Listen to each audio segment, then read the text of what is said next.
ከሐዲስ ከቁርአን ከምን እያሉ የሚያጃጅሉትም ማለት ነው። ወጅህ የድ ቀደም ምናምን የሚለውን ሰጥተውት አሳቢዕ ምናምን ይገጣጥምና ጣትም ገጣጥሞለት ብሎ ስለ ጭንቅላት ባይመጣም ማለት ነው። ለፍዙ እንኳን ያው ግዴ ለምን ይላል እኔ ላሟለው እነሱ ባይሰጡኝም ያሟለው ሰራዋለሁ ብሎ ራሱ ገጣጥሞ አንገትም አድርጎለት ነው ከጨረሰ በኋላ ይሄ ነው አላህ ብሎ بسم الله الرحمن الرحيم الحمد لله رب العالمين والصلاة والسلام على رسول الله صلى الله عليه وسلم السلام عليكم ورحمة الله وبركاته ባለፉት ፕሮግራሞቻችን በአላህ ስሞችና ባህሪዎች ላይ አንዳንድ ነጥቦችን አይተናል። ዛሬም ያንን በተመለከተ ጥቂት እናያለን ኢንሻአላህ። ቀደምት ጃህሚዮች በአላህ ስሞችና ባህሪዎች ላይ በመነፍየት ብዙ እንቅስቃሴዎችን ያደርጉ ነበር። አኢማዎችም በእነሱ ላይ መልስ ሰጥተውባቸዋል። አሁን ደግሞ አህባሾች የነሱን ኮቴ በመከተል ውሸቶችን ይዋሻሉ ነው። አህለሱና ላይ በጣም ጸያፍ የሆነ ንግግርን ይናገራሉ በአላህ Subhanahu Wa Ta'ala ላይ ማለት ነው። ሰሞኑን የተለቀቀ ቪዲዮ አለ ነው። አቡበከር ሱለይማን የተባለው ሰውዬ የአላህ ስምና ባህሪ ላይ አህለሱናዎች የሚናገሩትን ንግግር በመቅጠፍ በመዋሸት ማጠልሸት ይፈልጋል። አላማው ምንድነው? እሱ አህለሱና ወልጀማዓ ሰዎች እንዳይከተሉ መንገድ መዝጋትና መከልከል እንጂ ሌላ አላማ የለውም። ማንኛውም እሱ የሚናገራቸው ንግግሮች አሉ፣ አቋማችን አይደሉም። እሱ የገለጸው አላህ Subhanahu Wa Ta'ala አለ። አላህ ብሎ የገለጸው ነገር ከሐዲስ ከቁርአን ከምን እያሉ የሚያጃጅሉትም ማለት ነው።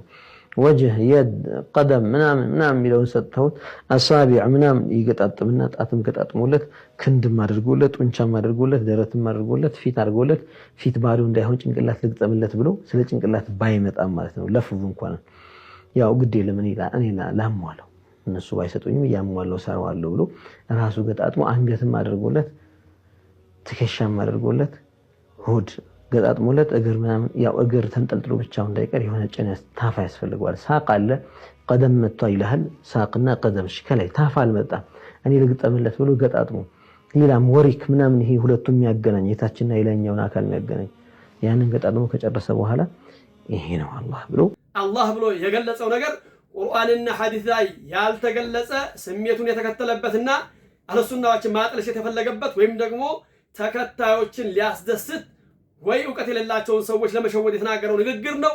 መጠንቀቅ ግድ ይላል። በአላህ ላይ ይህንን ንግግር መናገር ድፍረት ነው፣ የጅህልና ጥግ ነው። እንዲህ አይነቱን ሰው ነው እንግዲህ ዶክተር ብለው የሌለ ስም በመስጠት ሰዎች እንዲከተሉት እያደረጉ ያለው። ከዚህ አይነት ንግግር መጠንቀቅ ግድ ይላል። ተሰጣቸው አረብኛ ቋንቋ ነው። ስለዚህ አረብኛ ቋንቋ በሚያስፈርድ መልኩና ሸሪዓው ቢያስፈረደ መልኩ ይተረጎም ግድ ይላል። አላህ በቁርአን ላይ ምን ብሏል? ኢና አንዘልናሁ ቁርአንን ዓረብያን ለዓለኩም ተዕቂሉን። እኛ እኮ ቁርአንን ዓረብኛ አድርገን አወረድነው ትገነዘቡት ዘንድ። በሚገነዘቡት መልኩ መጥቷል ነው። ዓረብኛ ቋንቋ በሚያስፈርድ መልኩ አረቦች በሚገነዘቡት መልኩ መጥቷል ነው። ያን ቀጥተኛ ትርጉም የሚጻረር ትርጉም እስካልተገኘ ድረስ ቀጥተኛ መንገድ ሊተረጎም ግድ ይላል። ለአላህ ልልቅና በሚገባ መልኩ በሌላ ቁርአን አያት ምን አለ አላህ Subhanahu Wa Ta'ala ኢና ጀዐልናሁ ቁርአንን ዓረብያን ለዓለኩም ተዕቂሉን። የመጀመሪያው ምንድነው? ቁርአንን እኮ አረብኛ አድርገን አውርደንዋል ትገነዘቡት ዘንድ ይላል። የሁለተኛው ደግሞ እኛ ቁርአንን እኮ አረብኛ አድርገንዋል አለ ትገነዘቡት ዘንድ። አረብኛ ቋንቋ ነው፣ አረቦች ዘንድ ነው የወረደው። አረብኛ ቋንቋ በሚያስፈርድ መልኩ ሊተረጎም ግድ ይላል ነው። እንግዲህ ያ ነገር ለአላህ የተገባ አይደለም ተብሎ ግልጽ እስካልሆነ ድረስ ለልቅና በሚገባ መልኩ ማስበት ግድ ይላል ነው። ለአላህ ለልቅና በሚገባ መልኩ ቀጥተኛ ትርጉሙ ማስበቱ ተሽቢህ አይደለም። እንግዲህ እዚህ ላይ አንዳንዴ ሰው ሊያውቅ የሚገባው ነገር አለ ነው።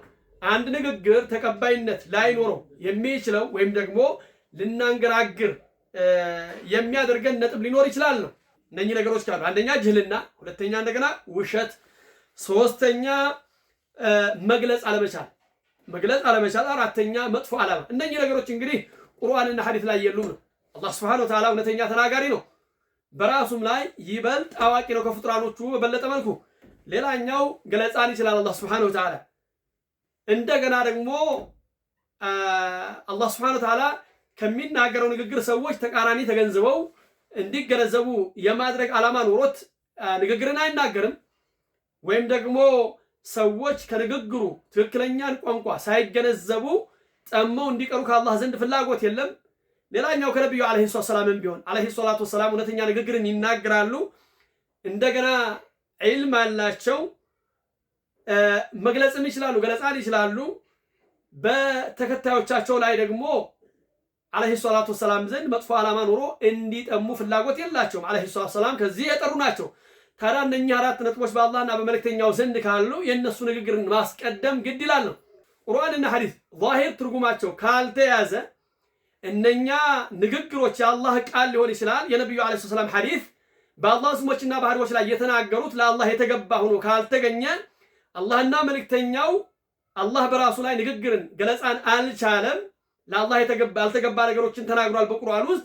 እነኚህ ኋላ የመጡ የአይሁድ መንገድ የተከተሉ ጃህሚዮችና አህባሾች የነሱም ተከታዮች ጃህሚዮችን የተከተሉ አህባሾች አላህ ሱብሓነሁ ወተዓላን በትክክል እንገልጸዋለን እያሉ ይገኛሉ ነው። አላህ ንግግርን አልቻለም ማለትን ያስይዛል። አለይሂ ሰላቱ ወሰላምም አላህን በትክክል አልገለጹትም ማለትን ያስይዛል። ለምን ቢባል አረብኛ ቋንቋ በሚያስፈርድ መልኩ የአላህ ስምና ባህሪ መተርጎም ስለሚገባው፣ ምናልባት እኛ የሱን ንግግር በመስማት የምንሸወድ አይነት አይደለንም። ተራው ማህበረሰብ ግን ምናልባት ጥልቅ እውቀት የሌላቸው በአላህ ስሞችና ባህሪዎች ላይ ይህንን አህለ ሱናዎች ይላሉ እንዴ በሚል ንግግርን ዳዋን እንዳይሰሙ መንገድ ለመዝጋት ነው። እኛ የምናስጠነቀው አሁን ለምሳሌ እሱ የተናገራቸው ንግግሮች አሉ ነው፣ በአላህ ላይ የማይገቡ ጸያፍ የሆኑ ንግግሮች። እኛ አቋማችን ቁርአንና ሐዲስ ላይ የተገኘ የአላህ ስምና ባህሪ አለ፣ ያንን እንገልጻለን። ለምሳሌ አላህ ፊት አለኝ ብሏል። ወየብቃ ወጅሁ ረቢከ ዙል ጀላሊ ወልኢክራም ይላል አለይሂ ሰላቱ ወሰላም። ሒጃቡሁ እኑር ለው ከሸፈሁ ለአሕረቆት ሱቡሓቱ ወጅሂ መንተሃ ኢለይሂ በሰሩሁ። እንግዲህ ፊቱ ላይ ግርዶ አለው አለይሂ ሰላቱ ወሰላም። ያንን ግርዶ ቢያነሳው የፊቱ ነጸብራቅ እይታው ደረሰበት ድረስ ያቃጥል ነበር። ቁርአንና ሐዲስ ላይ ፊት የሚለው መጥቷል ነው። እጅን በቁርአን በሐዲስ ተብቷል ነው። ልቅናው በሚገባ መልኩ ይህንን እጅ እናሰብታለን ነው። ታዲያ ሌሎች ነገሮችን ይጠቅሳል ነው። እኛ ቁርአንና ሐዲስ ላይ የተገኘ አላህ ስምና ባህሪ ሙሉ ባህሪ ካለ ማስበት ላይ የመጣ እናሰብታለን ለልቅናው በሚገባ መልኩ። ለምሳሌ አሁን እንደገለጽኩት ወይ ደግሞ መስማት መመልከት የሚባለው ነገር መጥቷል ነው። ለይሰ ከሚስሊሂ ሸይኡን ካለ በኋላ ወሁወ አሰሚዑ አልበሲሩ ይሰማል፣ ይመለከታል። ለልቅናው በሚገባ መልኩ እነኚህ ሲፋዎችን እናሰብታቸዋለን። እነዚህ እንዳሰበትን ሁሉ ሌሎቹን እናሰብታቸዋለን ነው። ምናልባት እነሱ እነኚህን ሲፋዎች ያሰብቱና ሌሎቹን አቅል አልተቀበለውም ብለው ሊነፈዩት ይችላሉ ነው። ሌላኛው በነፊ የመጣ ካለ በክልከላ የመጣ ካለ ቁርአን ሐዲስ ላይ ያንን ከአላህ እንከለክላለን። በዚህ ጊዜ አላህን ከነኚህ መጥፎ ባህሪዎች እናልቀዋለን። ምን ይላል ቁርአን? አላህ ሱብሓነሁ ወተዓላ በቁርአን ላይ ወተወከል ዐለል ሐይ አለዚ ላ የሙት ይላል። ተመካ ሕያው በሆነውና በማይሞተው አምላክ። ሞት የሚባለው ነገር ለአላህ የተገባ አይደለም በሚል በግልጽ ቋንቋ መጥቷል ነው። ይህንን ከአላህ እንፈያለን ነው።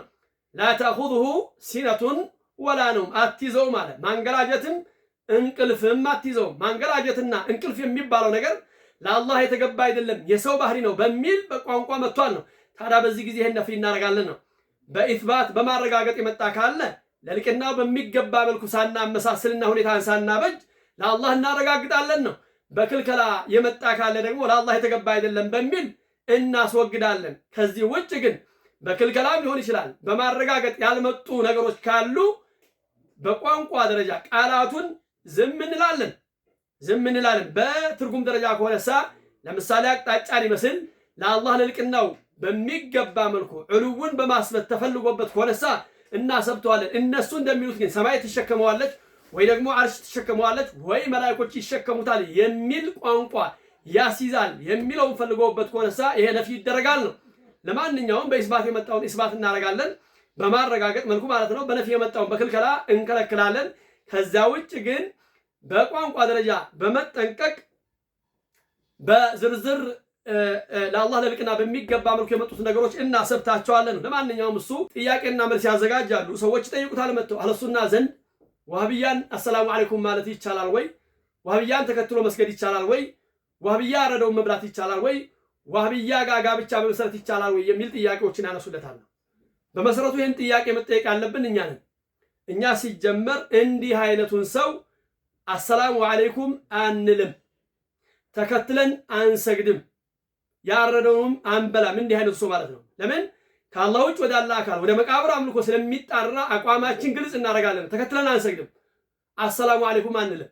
እሱ የሚለው ምንድነው? አሰላሙ አለይኩም ቢሉህ አህለሱ ዋህብያ አሰላሙ አለይኩም ቢል መልስ መስጠት ይቻላል ወይ የሚል ጥያቄ ጠይቁታል ነው።